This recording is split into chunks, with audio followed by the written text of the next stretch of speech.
Welcome back. Welcome back to the In Good Kompany Podcast, where we talk all things Manchester City. And we've got three wonderful guests with me today. Mine, Bernard Deneen. Ignore the Charles Deneen. Don't get confused. Just call me Bernard. I'll be fine.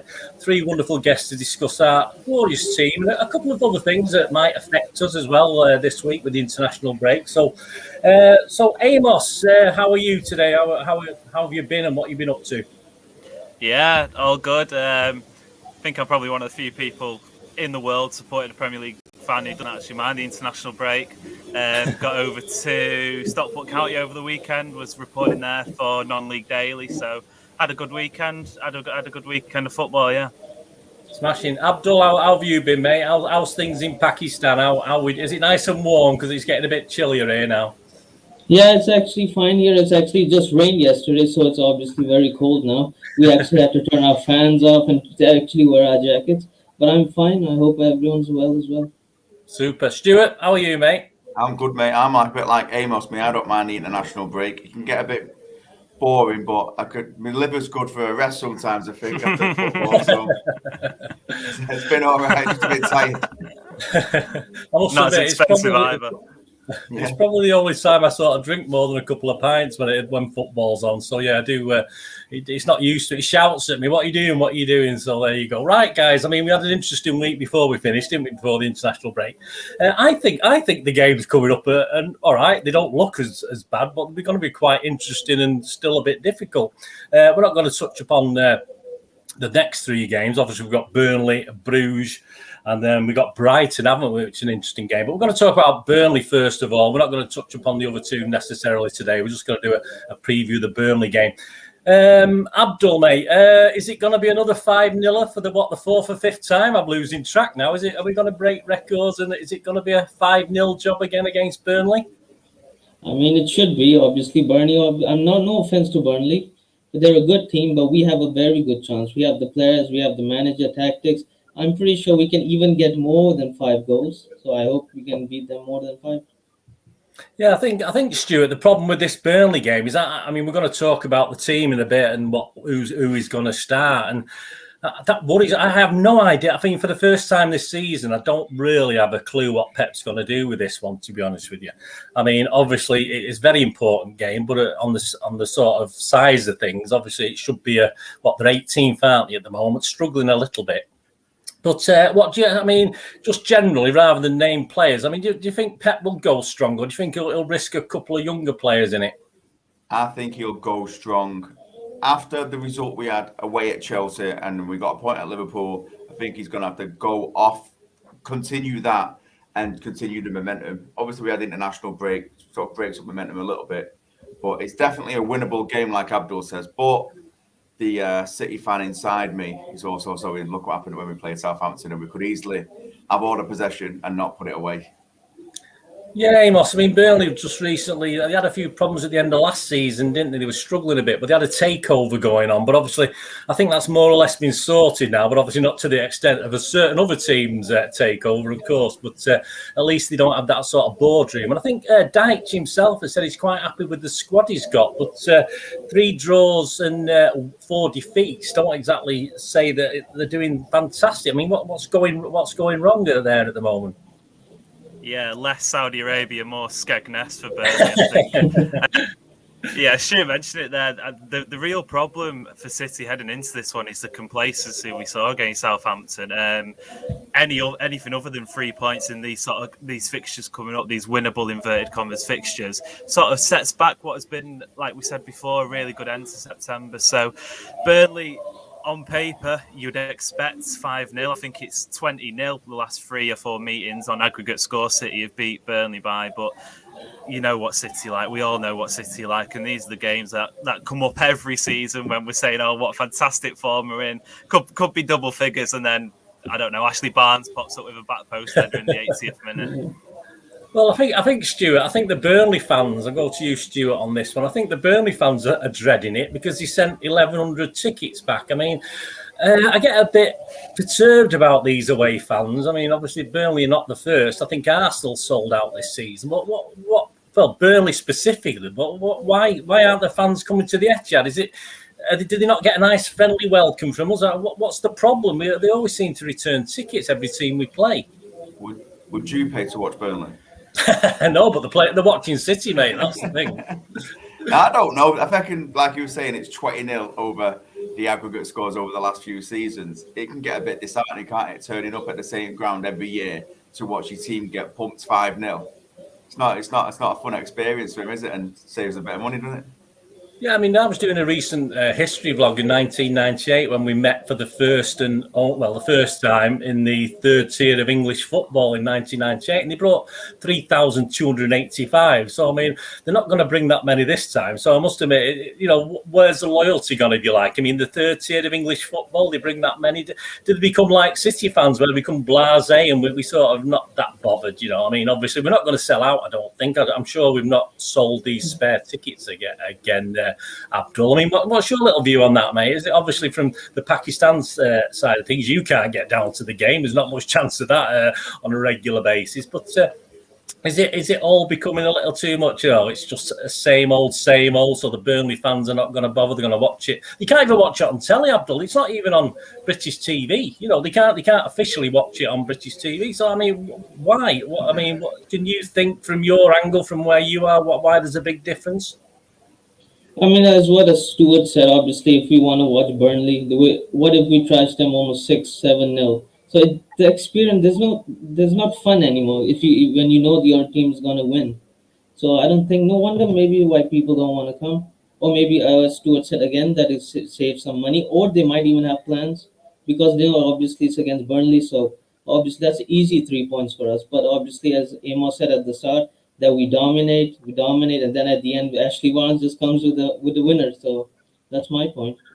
Well, let's be honest. I mean, we're sort of talking about the Burnley fans are not turning up because they think they're going to get thrashed, but that is by no means guaranteed with this one, is it, guys? I mean, let's have a look at what sort of team you think Pep might sort of play with this. I mean, obviously, I think it goes without saying. I'm not going to say. I don't think Stefan will be playing. I think it's going to be Edison into Amos in goal, Stuart, Abdul. I don't think there's any qualms on that one, is there? Edison will start. Is he going to wait? I don't know if he's going to be back off international duty. Brazil have a game on Friday night. Has that been cleared up? I thought. As far as I know, it shouldn't be a problem again. But as I say, I thought they weren't given release. I don't know. Potentially, I mean, they wouldn't be going. I mean, they wouldn't be going if they can't come back. I've not seen anything on the news channels about. I saw it could be a problem, but then I've not heard anything else. So, as you say, I mean, if it comes to the worst, obviously, we do have Stefan. Stefan will have to play, but obviously, this ridiculous situation with going to the red zones and stuff. I mean, you're quite right there, mate. I mean, but I've not heard anything. I don't think anyone else has there that says he won't be playing. But let's go on the basis that he is in goal. Or all right, at worst thing is Stefan, though. He was away, wasn't he? Was he with America doing stuff? Yeah. Right, the back four is an interesting one, guys. I'm absolutely perplexed by this back four. I'll come to you first, Stuart. I'm looking at it. I mean, Stones has got to play. I think, Stuart. Stones and Diaz. Stones has got to play. But I'll be honest with you, I'm struggling then as to what he's going to do. What is he going to bring a couple of the young lads in, or is he going to keep Walker playing? Is he going to trust Zinchenko, who's coming back from injury, who might be ready, but we're not 100% sure on that. Cancelo's been working his socks off, hasn't he, Stuart? I mean, what do you think of the back four, mate? What do you think? And I'll ask the other two what they think of what you go with. I think I'd go Walker, and then in the middle, Stones and Diaz, and then Cancelo. That's what we did at Chelsea, wasn't it? Worked all right. Yeah, but we've got Bruges away on Tuesday, which has become a very big, important Champions League game, mate. Do you think that's wise to go strong like that in this one? Yeah, first and foremost, win the Premier League. Right. So even though we could go to Bruges, only get a draw or get beat, you're not worried about that? We should beat Bruges on paper. It's a winnable game again. So I would go strong at the back, and then you've got to try and win the game, haven't you? There's no point in Amos, I mean, I'm trying to be devil's advocate here and trying to stir the thing up. Amos, what do you think with what Stuart said? Would you agree with that back four? Probably, yeah, on the proviso. Laporte has just suffered, I don't know if you can call it disappointment in the Nations League. I'm not sure he'd have lost much sleep over it, but he had two pretty competitive matches, whereas other players, specifically Stones, playing for England, I know they're sort of coming on a couple of hours after we finish here, but there should be, 70% max for Stones and the rest of the England lads. So yeah, I'd probably go Diaz Stones. He's deserved a run in the Premier League after a pretty unlucky stint with injuries. Yeah, Abdul. I'll throw a spanner in the works here. Why can't Aki play alongside Stones against Burnley? I'm not sure about Ake though, because obviously he's inexperienced. He's a young player. Yeah, he might get a chance. I'm not sure, but I would also go with Stones and Diaz. Obviously, Stones coming back from injury, he deserves his chances. Laporte and Diaz obviously being one of our best defense. But I believe Stones does have a chance to come back. Yeah, I'm not sure about Ake if he should come, but I don't mind if he comes as a substitute of that. I wouldn't play Aki Stones. Yeah, I mean, what about that young lad that played left back in that Wickham game? Wilson Brand, yeah. Yeah, do you fancy putting him in there? It'd probably be the game. If we're being honest, over the next sort of few weeks, few months, I can't see other than maybe West Ham away in the League Cup, which for me is actually probably a pretty big match in that one. West Ham obviously in great form.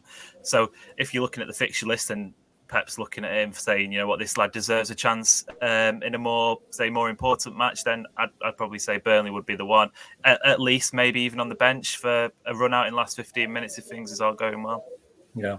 Stuart, let's move to defensive midfield. Our defensive midfielder. I mean, surely he's going to rest Rodri and stick Ferner in there for this one. What do you think? Yeah, I'd play Fernandinho. I think give Rodri a bit of a break and get Fernandinho in there. He's solid enough, and he don't really do much wrong. He's chilled out a bit these days. He doesn't really get sent off as much, so I'd play him. Well, Abdul, yeah, I mean, the thing, worry about Ferner is I think the last game he played, he didn't look so great. I don't think. I can't remember the game now. And you guys remember which one it was, but it's a bit lax, wasn't he? I mean, do you think obviously Burnley, a tough set of lads, a big set of lads. Obviously, do you think Ferner will be all right, Abdul? Have you got the confidence in him? Yeah, obviously against Southampton, he wasn't the best form, obviously with Gundogan and Fernand. But obviously, I believe he's experienced, he knows what he's doing. It's only just a bit of form. Obviously, he was unlucky at that game, but I believe he'll pick himself up. Amos, do you agree then with Ferner? Any dissent there? Yeah, similarly, like Laporte, Rodri was involved in that bumper weekend of international football, so it makes sense. Again, we pick the team for this game, and it may not be 100% as strong as say the previous games, but like you say, this is a really decisive month for the club. Lots of fixtures in lots of different competitions that the squad needs to be managed as best as possible. So yeah, if available, Fernandinho. I'll stick with you, Amos, on this next one. Yeah. I'll go into the attacking midfield, into the midfield section, which is just as interesting to me as a defence. I mean, obviously on paper, I'd go Bernardo, KDB, and Foden up there. But I mean, obviously, surely he's not gonna start those three, is he, mate? What do you think? What do you think about this to sort of supplement in front of Ferner in that midfield? What do you think, Amos? Yeah, so I don't think anybody would say Bernardo's been droppable in any way, shape or form. If anything, off the back of the Liverpool game, you'd say Kevin De Bruyne was the one who looked like he may need at least the rest, if not, a stint out the side, because bar the equaliser, he didn't really have the best of games. I'd stick Bernardo in there. I think his energy is infectious, and especially against Southampton, which I know he played in that game, but that was the sort of game where players were looking around looking for someone like Bernardo Silva to step the game up. And when Foden came on in that game, I think City had the best 10 minutes of the 90 minutes when Foden came on. So I'd go Foden as well, whether or not that's off the wide or, like he has been playing for England over the weekend in that deep lying playmaker position. Foden is probably one of the most informed players in the world at the moment. So yeah, I'd go Bernardo and Foden. So Bernardo, Foden. So we've still got a place left there, Stuart. What do you think in that? Obviously, Gundogan's still injured, I assume. I've not heard anything different to that. About Palmer or about Doyle, about McAtee. Any of these young guys, any of them got to sneak in there alongside Foden and Bernardo? I mean, surely we can sort of manage it if we sneak a younger guy there in the middle.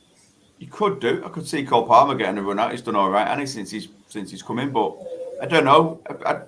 So I'm with De Bruyne. I think he's only just coming back from injury, so maybe he does need a bit of a rest. But then they'll say, well, he needs to be match fit, and you're only going to get match fit by playing matches. So I'd probably just stick De Bruyne in for 60 minutes to see how he's getting on? I would probably just start him there as the third one. Yeah, do you think Abdul just start the three and then see how it goes and bring them off if need be? So you start, say, Bernardo, KDB and Foden, perhaps if we started all three, and then obviously after 60 minutes, obviously if we can get a nice little lead, start sort of resting them and bringing them off ready for the Tuesday game. What do you think, Abdul?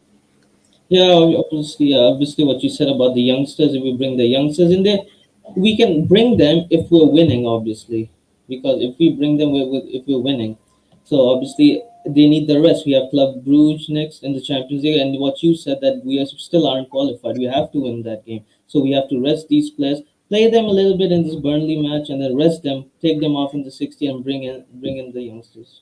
Yeah, I think you're right. I think we're right. It will be interesting. I mean, I must admit, I am quite looking forward to the team selection this week. I don't usually, because obviously we know Pep. He's quite fun, but he's been a bit boring so far this season. But it'll be interesting. But that takes us to the front three, guys, doesn't it?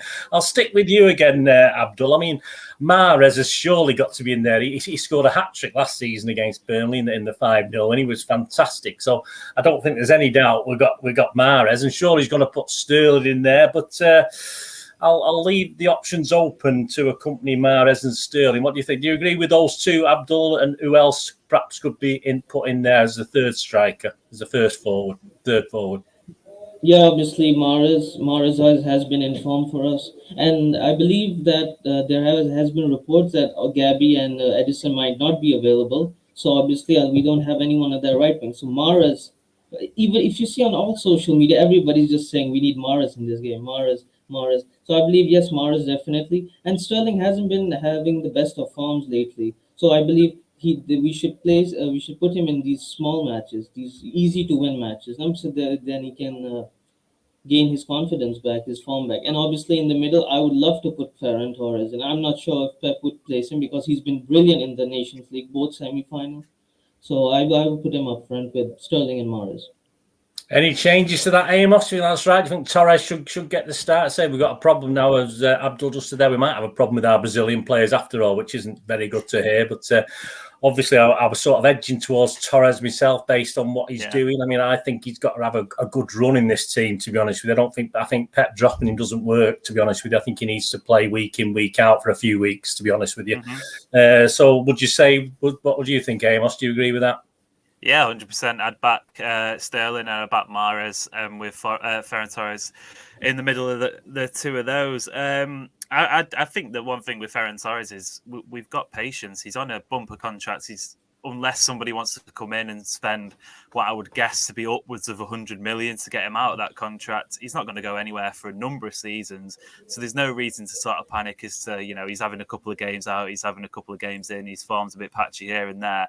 I'd definitely go for him in this match. He's looking in form, he's looking sharp.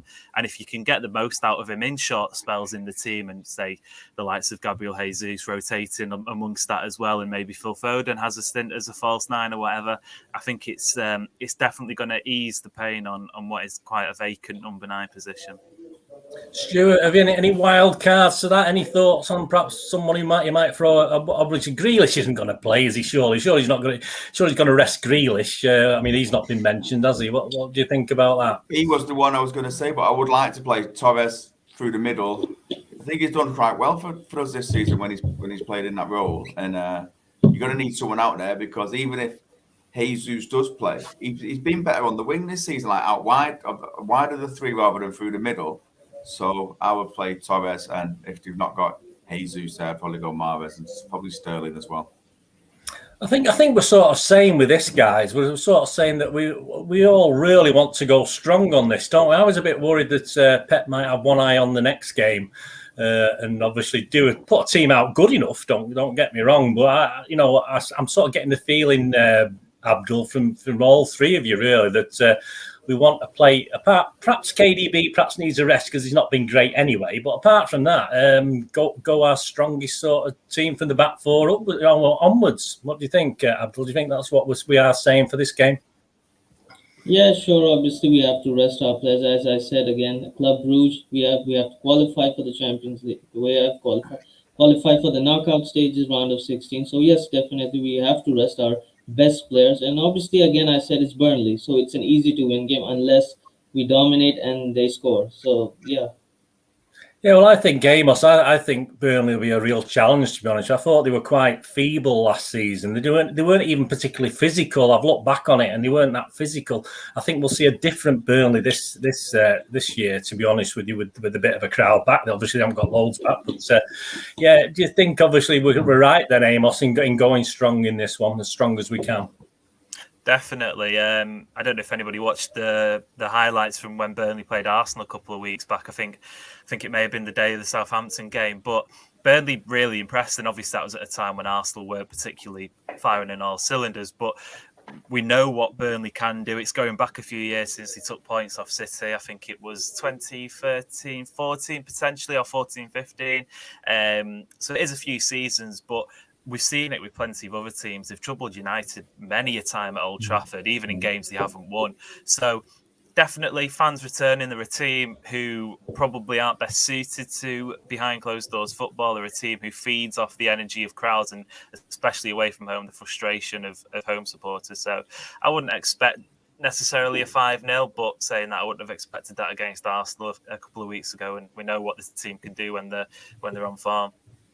Yeah, I mean, Stuart Amos was saying there about the display against Arsenal. I watched the display against Leicester City where they drew 2-2 not that long ago, only a couple of games ago, and they played very, very well. I mean, obviously Leicester are no mean shakes themselves, are they? So, yeah, I think on that basis, as I say, I thought it might go a little bit weaker, but I think we've all agreed, Stuart, there that on that basis, Burnley can't be underestimated. And yes, we do need to go as strong as we possibly can, allowing for injuries and stuff like that, of course. Definitely. Always play where available, your strongest team. Get the game won and then make the changes and then rest players that way. Is the way I would suggest we do it every week. Play your strongest team, get the game won, get them off, second half for rest.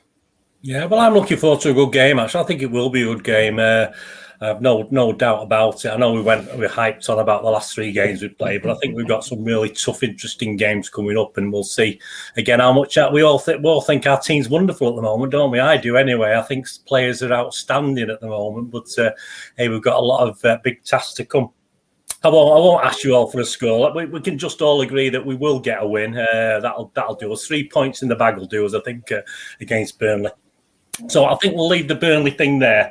Right, just an interesting thing. I mean, let's sort of changing tack a little bit. Pep put the cat amongst the pigeons a while back by announcing this B team thing again, didn't he? With having the City B team playing in obviously the lower divisions, etc. And Mr. Parry, of course, the chair, has now come out and all guns blazing. And Abdul, it looks as though we might be kicked out of our Carabao Cup by 2024, according to Mr. Parry, because of the changes in Europe, etc. Would you be devastated by that, mate? Have you heard much about that? Yes, definitely. I would be very devastated because that's our cup. That's the Manchester City Cup. We always win that. So obviously devastated, but rules are rules, so we can't change them. Yeah, I mean, just going to you, Amos. I mean, the EFL's trying to jump on the back now, get 25% of the total revenue for all these rights that they're selling abroad. Seems a bit high to me. I know they sell well abroad. I know the EFL sells pretty well abroad. Obviously, the matches, but it seems quite a big chunk of money. I'm not sure. Obviously, other people would appreciate that, but obviously something's bound to go, isn't it, mate? I mean, the EFL selling the soul. I mean, all this business about all these 3 o'clock kickoffs will start to look a bit iffy, won't they? All this rule that they've had for many years. I mean, what's your impressions of that? I think we're probably not necessarily realising it at the moment, but we're in a real watershed moment for football and the football industry. Obviously, Newcastle takeover is just a footnote in that at the moment, but on the back of the Super League as well, and we could see a real shift in the sort of the way football operates and the way football works, especially in this country now. It was a debate a couple of weeks ago, the 3 p.m. blackout and what that means for clubs and what that means for lower league clubs. I mentioned at the top of the show, I'm into my non-league and I do wherever possible, especially on international breaks, get down to 5th, 6th, 7th tier football. But whether or not this 3 p.m. blackout is worth its salt at the moment. And, you know, in this sort of ever-changing football industry and landscape, I'm yet to be convinced. I'd happily take on anyone with any strong opinions on it, and I may be swayed either way, but I don't know exactly if we have to sort of stick to the way things have been for however many years, just because they have been the way things have been for however many years. Obviously, some things shouldn't change, and I know ownership's a hot topic at the moment, but specifically the stuff with how leagues operate, I'm sort of indifferent a little bit. Sorry to give an absolute dreadful politician's answer, but yeah. I think you're spot on, mate. I mean, it is a big change in the way the Premier League changed things, etc. I mean, Stuart, I watch a bit of the Championship League 1 and 2. I don't go like Amos does, but they do have a bit of a problem putting bums on seats, and obviously with this, it's gonna be even less bums on seats, isn't it? It's gonna be even more. They're all gonna sit at home like all these Premier League fans do. Not City fans, of course, unless you can't get there like certain guys. But it's gonna be even worse, isn't it? And they don't care. They don't seem to care because they'll get all this extra money, so they're not bothered about having the fans in anymore. They just, they're selling the soul. Stuart, what do you think? I don't think it's a case of selling the soul. I think the money from the top of the game does need filtering down more. Can't all just be held in the Premier League anymore. There's massive problems in the leagues below us, so that money should be shared evenly throughout the leagues, in my opinion. And I would say keep the 3 o'clock watershed thing where no games can be shown on the tele, because it does encourage people to go to the games of lower teams. Because if you've got, let's say Arsenal, Liverpool or something on a Saturday at 3 o'clock, is anybody going to go and watch Hartlepool or someone like that? I mean, you're obviously going to get your diehards, but then if it's a bit rainy outside or a bit cold, you might be like, well, I'm just going to stay and watch this game. Yeah, I think you're right, guys. I mean, I think it's going to be very interesting how it progresses, and obviously they're all sort of coming out with all these words. I mean, obviously Pep's theory is just to help things along, we'll stick a City B team in the lower division. I don't think that's a great idea, to be honest with you. I know it's our problem. We just loan players out. We don't have reserves anymore. I used to like the reserve scheme, so people like Sterling could play in a reserve match to try and get a bit of form back. People coming back from injury could play in the reserve. Imagine Sterling in the reserves. Yeah. Well, that's what they did. That's what they did. You had to experienced players, and then they give them that experience playing other experienced players from different teams, and we never have that. We'll never get that back. And obviously, I think this having a B team would obviously do that. But I don't personally think it's going to happen, but obviously there's people talking to each other, isn't it? That's the problem now. Obviously, all these people agreeing things with each other. But I think that nicely brings us on to obviously we're talking about money and stuff. Let's have a little word about the new kids on the block, the new top 6 team that will probably kick us out of our place, and all our fans will be going over to watch them now, won't they? So, Abdul, we're talking, of course, the cheeky Geordies, aren't we? We're talking Newcastle. What do you think, mate? Is it a good thing? Is it a good thing for football? Well, obviously, it's just another takeover, just like ours. Obviously, when they're having the takeover, they're going to bring in good players now, and they're already aiming for the Premier League trophy, for trophies in general. So I'm not sure if this is great for football, but what can we do now? Obviously, new owners, new players are coming in, so maybe more, or it could be that more players are coming in, more new exciting players, so maybe more people will watch it. Obviously, then Premier League earning more revenue, TV rights. So I no comment on this question. Well, Amos, I think they're buying. They're going to buy Sterling off us, aren't they? I think there's a few other players they're going to take from other clubs. I think they've got 190 million have they to spend before FFP kicks in or something like that. Mr. Bruce is still there, though he's not gone yet. As far, he might have gone now, but as I recorded this, he was still there anyway. But. I mean, I watched a bit of the Leesers podcast, one of our sister podcasts or brother podcasts, whichever you call them, and obviously they're quite happy. Of course they are. Of course they're quite happy. I mean, let's face it, I think when we got our takeover, I think Newcastle fans believed it should have been theirs, and I think there's a little bit of bitterness still. I still get a hint of bitterness about that, but now they don't care because apparently their guys are 5,000 times richer than ours or whatever. You know, my dad's bigger than yours and all this sort of thing. But, I mean, it's going to be...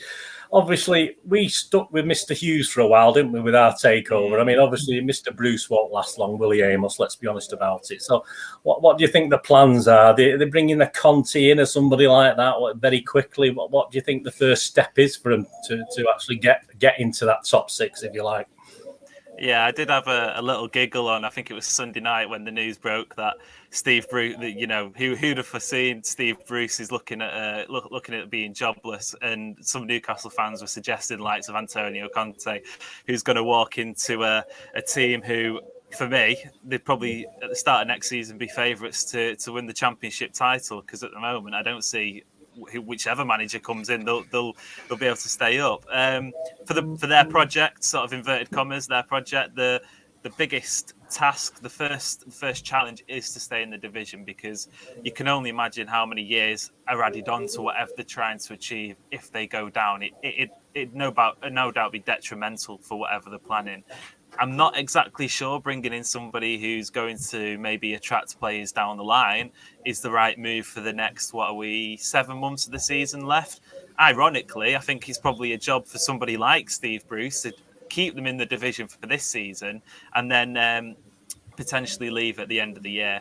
I wouldn't be surprised if they've already got rid of him whilst we're on air. I wouldn't be surprised if they got rid of him before what could be his 1,000th game in charge as a manager on Saturday, I think it is, or Sunday. 999 not out is probably the most Steve Bruce thing to be doing, only to be then stumped just in front of his 1,000th game. There. I mean, well, Stuart, this has got Sam Allardyce all over it, hasn't it, mate, to come in and keep him up. Because I think, as far as Steve Bruce is concerned, if I was Steve Bruce, I'd just be getting forward to getting me payout and getting out and managing someone else. That's all I'd do, because I say the fans don't really. I mean, he's a Newcastle fan, is he? As a lad, I mean, I don't think. I think he's done as good as he can with what he's been allowed to do. But I mean, I can't see him having the passion to carry on now. To be honest with you, Stuart, what do you think? Do you think he would carry on even if he got the chance? Well, I don't know. There's an £8 million payoff on the cards, isn't it? But I mean, would you trust Steve Bruce with 190 million to buy players? I would trust him with a tenner. Trusted Mark Hughes with a few quid, didn't we? But he did all right. Over in Rocky Santa Cruz. Yeah. So but go on, Stuart. To be fair, I've read that they're going to get rid and then keep that guy as a caretaker. But like Amos, I can't see Conte coming into a bottom three side and making a massive difference. I mean, obviously you make a difference, but what can you do? It's like the old saying, isn't it? You can't polish a turd. So they need to get the players in and then maybe the manager. But it's a bit of a catch-22, isn't it? Because he's so far down and they need so much work doing. How many players does 190 million get you? If what they're aiming for Sterling, what's that, 60 mil or something, 50, 60 mil? It's a third of your money gone already.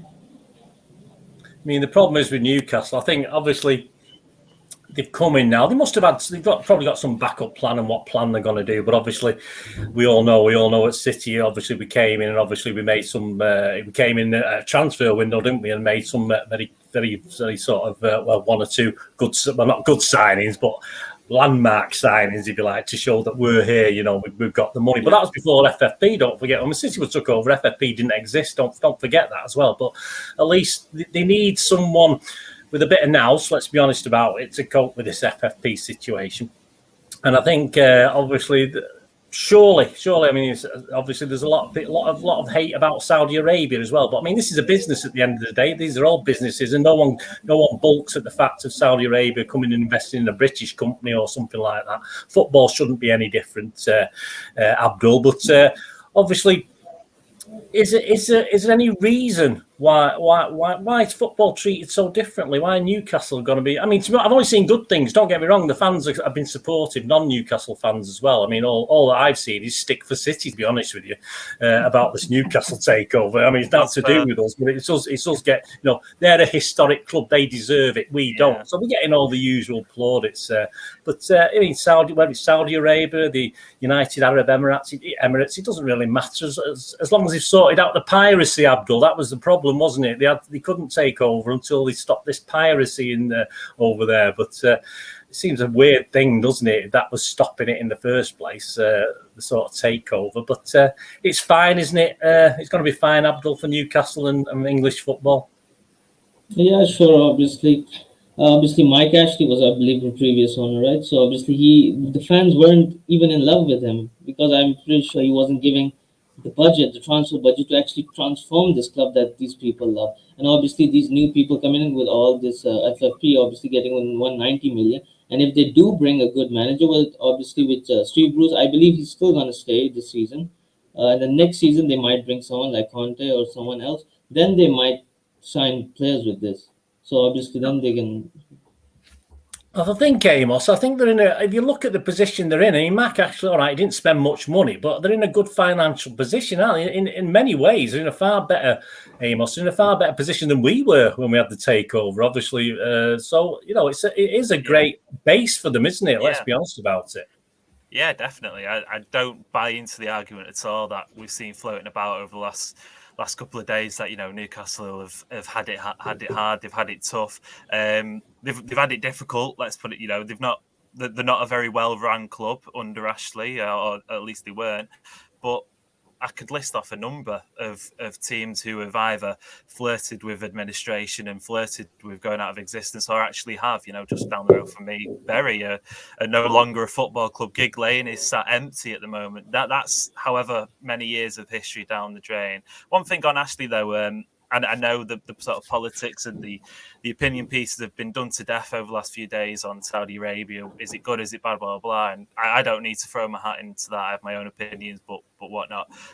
One thing I'd say on Mike Ashley, though, he's reported to be interested in buying Derby County, who are obviously one of those clubs who are in massive turmoil. Yet, if we're speaking about morality and ethics within football, well, I'd say up there with the worst people in the game are the venture capitalists like Mike Ashley, who have businesses and extremely successful businesses built on the back of not necessarily the nicest practices, who can then go into clubs who are absolutely, on their knees begging for support. They cannot turn to anybody else other than these big businessmen with big pockets and, quick fix and whatnot.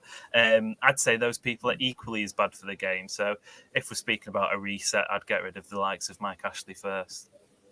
Yeah, well, it's very true, Amos. I mean, they do see it's like anything. They go from one thing to another, and it is. And obviously, the Premier League probably wouldn't, or the Championship probably say he's a fit and reliable, whatever they call it, fit person test. They'll probably say it's fine, anything like that. Before we just leave Newcastle, there, Stuart. What do you think? I mean, it took us, 4 years to win our first trophy after the takeover and 5 to win the league, was it? My memory's something like that. I mean, what do you think with Newcastle, mate? What do you think as an aside before, let's say, will they win the league? Obviously, they've got stiff competition now, obviously, with us and Chelsea around spending the money like we always do. But what do you think, mate? What do you think of the potential? You'd have to say eventually they are going to win the league. If the new owners stick around and they put the money in, it's just going to be harder and it'll probably take longer because they can't just come in and dump the money in like City did. We came in and just went wild. There was like kids spending the pocket money, weren't they? And it was just, we'll have him. And we just said, we'll pay whatever we want. Whatever they want, we'll pay it. And we'll give him cash. And what does he want to earn every week? Oh, yeah, we can have that as well. Well, then all of a sudden, we've started being a bit more shrewd and a bit like, no, we can't do that. You're not having that because we don't need to anymore. Whereas Newcastle, they're going to have to pay that premium to begin with, but they've also got to fit in with that financial fair play or get some of City's lawyers in and we'll be all right. Yeah, absolutely. Right, let's just quickly move on. We've not got too long left today now. We had the Ballon d'Or nominations, guys, didn't we? Obviously, 5 City players. I think there's 5 Chelsea players as well. It's got to be Sterling's Ballon d'Or this year. Abdul, what do you think, mate? Yes, definitely. Sterling for the Ballon d'Or. I'm hoping he wins for it. Obviously, we got the Chelsea City. Obviously, I'm really happy that we have our City players in. Most of them, because last time we had Liverpool players. Obviously, they were good, but I'm really happy that our City players are in. If we're talking about who's nearer to winning the Ballon d'Or, I would probably say would be De Bruyne because he's been brilliant for us. But as you said, Sterling to win it, so hopefully he wins. Stuart, what do you think, mate? Who's your? I mean, I know you're a big Jorginho fan. I know you love him to bits at Chelsea, there, mate. Do you think? What do you think? Any City guys going to win this for the first time? Is it? Yeah. Well, there's only ever been one Premier League player won it, hasn't there? I think Ronaldo, was it? No, Michael Owen. Michael Owen. Oh, sorry, Ronaldo Yeah, won it as Michael well, Owen. didn't he? Not when he was in the Premier League. He was What, he Madrid. did? Oh, right. Did he? Yeah, he I'm was- not sure. He wasn't in the Premier League when he won it. Only Michael Owen's the Premier League player to win it. There's only ever been like 9 top 3 nominations or something for Premier League players. Michael Owen in 2001. Yeah, sorry, Yeah. mate. Yeah. And then Ronaldo's won it when he's at Madrid, and Yeah, obviously. yeah. So he's a Premier League player now, but there's only like I said, there's only Michael Owen. So if probably go somewhere else, probably want him to come in the Premier League. They've got it Yeah. in for us, haven't they? The voting doesn't like the English Premier League, I don't think.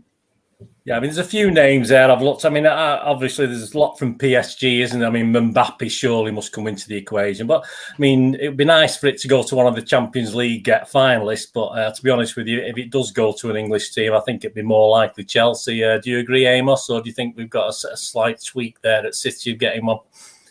I'd actually, if it was down to me, if I got handed the power from, I'm not even sure who the governing body of it is anymore. I think FIFA relinquished that, or are they in charge? I'm not sure. But whoever's deciding, probably some guy in his bedroom or whatever. I'd probably go for somebody in Germany, Robert Lewandowski, who last season broke the top flight record for the Bundesliga, which, you know, isn't any mean feat at all, not least when you consider the number of goals it was. I think it was 41 in a season. And then when you consider these 2 less teams in the division than there is in the likes of the Spanish League, the Premier League, the French League and whatnot. So less games, more goals, absolutely phenomenal player. Yeah, I think Lewandowski, I think, is a good shout to with you to agree with you on that one, mate. Yeah, I actually got on my little list here Ronaldo 2008 for United. Now I don't know why I've written that down if it's not true. I don't know. Thinking maybe it was half of the year in yeah, I think United, he moved in the season, but he was still at United. So yeah, when you look down the list, it has it as United. Yeah, even though right. obviously. So anyway, that's me. I'm old. I might have got that wrong anyway. Anything so, to get a trophy done like these days, aren't they? Yeah. It'll be interesting anyway. I'm not a big fan of the Ballon d'Ors. I'm not, to be honest. I've no real interest in these awards. I mean, to me, I just want the FA Cups and the League Cups and the Champions League and everything else. I'm not really into these. It's great for the players, of course it is. If you can get it, but then again, it's only Messi and Ronaldo, apart from Luka Modric, until the last few years have actually done anything in it. Anyway, before I finish, guys, I just want a quick word about Phil, the Stockport Iniesta. All right, we were playing Andorra the other night for England. But and he had a 5 foot tall goalkeeper and a guy who was about 51 who came on to play for him. But I mean, he pulled those strings, didn't he, Stuart? He was like the puppet master. What was going on? He was like KD. We've got the new KDB. We can just rest KDB now, stick Phil in the middle, and leave him to it, can't we? I would, yeah. De Bruyne's class, but Foden as well is what is it? It's a different gravy. He's done all right for City since he's come through. Still only very young, so there's plenty of time for him. But yeah, he's blossoming into a lovely little footballer there. Someone we can keep for many years, I hope, at City. Amos, did he actually do it? Did he actually misdirect a pass? Or I mean, I was hard pushed to find one. He didn't hit an England player, and so a couple of times they were offside, and even that was dubious. Yeah. Some of these offsides were, to me, they weren't offside. So I mean, he could have even had a couple of more assists, but. Yeah, I mean, it was magical to watch. I just said, all right, it's Andorra. Let's not got carried. It was 78,000 population. I mean, if I was born in, it's like being born in Harrogate and playing for your national country, isn't it? But even I could have made it perhaps to a certain level, and that sort of number. But it's just an unusual performance from Foden. It just so much was put on him, and he just loved it. He just thrived, didn't he, Amos, in that environment? Yeah, it made me laugh actually. After the Liverpool game, I wrote a piece about the match itself and Foden and how well he did in that. And then I said, if there's one criticism of Foden, it's that he's probably a little too left-sided, and I'd like to see him do it more in central areas. Then he goes and drops an absolute 10 out of 10 performance. I was looking at the stats after the game actually, and I can't remember what percentage of possession England had. It was over 70, and Foden actually accounted for 9% of England's entire possession that night. So well over 10% of the ball was at his feet during that 90 minutes. And, like you say, the asterisk is it's Andorra. They're not going to be anywhere near the quality you'll play in the Premier League. Even, in the League Cups, like Wickham would probably give Andorra more than a game. But yeah, I think it's promising, and I don't see him coming into that midfield role just yet. I think that's definitely unlocked by Rodri, De Bruyne and Bernardo for now, but it's definitely promising. We speak about the Southampton game where we struggle to break a team down. To have somebody who can pick passes out in behind defences like Foden was doing is more than a valuable asset. Abdul, I mean, his first name on the team sheet for England and City, surely now, Phil. And he's one of these players that, let's face it, we don't get much good publicity from opposing fans on our players. You always find something to criticise, even though they have a good. Even KDB gets continually criticised by opposing fans. But I don't hear too much bad about our Phil. I don't see much. It probably will happen. I mean, don't get me wrong. It probably after a few years, it'll probably will happen. But at the moment, everyone seems to love him, mate, and I know we do, and obviously England fans are loving him as well. As you know, do you agree? Is it any flaws you can see, or is he the next? Well, he's Stockport Iniesta, isn't he? But he's Phil Foden to me. He's nobody else anyway. But yeah, can you see any weaknesses or any flaws that might arise, Abdul, in the future, or is he here to stay on that sort of level? No, I don't see any flaws. I don't see any weaknesses in him. As you guys have said, that he picks out those passes. Obviously it's Andoria. People criticize he's the Andoria man because he dropped a 10 out of 10 performance for that. But he's brilliant for us. He's for both England and City. And as Amos said about the positions, that I would also love to see him in the left wing still, not in the mid, because we already have our best performing players at that position. Left mid, obviously, against Liverpool, he was brilliant. Well, missed a couple of chances, but future Ballon d'Or winner. Agree. Yeah, maybe not this time. Who knows? Perhaps next year or year after. He He's might nominated. dominate. Yeah, he's nominated, isn't he? Yeah. Him and Pogba might go toe to toe for the next few years. You know, him and Pogba one season and Foden. He could do the best dance. Listen, time's caught up with us, guys. Thank you, Abdul. You have a good night now. Thanks for joining us this evening. Anything you're looking forward to the Burnley game, no doubt. Anyway, and obviously we'll give them a good tonking again. But let's keep it down to at least 2. Hey, 2-0 will do me for that one. But you're going to enjoy that on Saturday, Abdul. Yeah, thanks for joining us, mate. Thank you for having me, and hopefully we win. That's all we need. Absolutely. That's all we need. Yeah. Amos, you the same? Looking forward? Yeah. Just glad to be back. It's been a while at the Etihad. I think last home game, obviously, that's Southampton. Was it? It wasn't the greatest game, was it? It's felt a while, hasn't it? So we're due a good one. Stuart, thank you, mate, for joining us. What are you looking forward to? You're looking forward to Burnley or perhaps another game coming up very soon? What is that? What's your priority? Take each game as it comes. Each game as it comes. Going to miss the Burnley game because I've got to go and watch Dave Chappelle, so I'll be in London. But I'll catch up with the scores. That's unfortunate. No problem, guys. I can just thank everyone for listening in. If you've listened into this In Good Company tonight, I hope you've enjoyed it. Anyway, we've had a good time on here as we always do, talking about our wonderful club, Manchester City. So it's up to me, Bernie, just to say goodbye, and hopefully we'll see you all again next week. And don't forget, please stay safe, everyone. So we'll catch you later. Bye bye.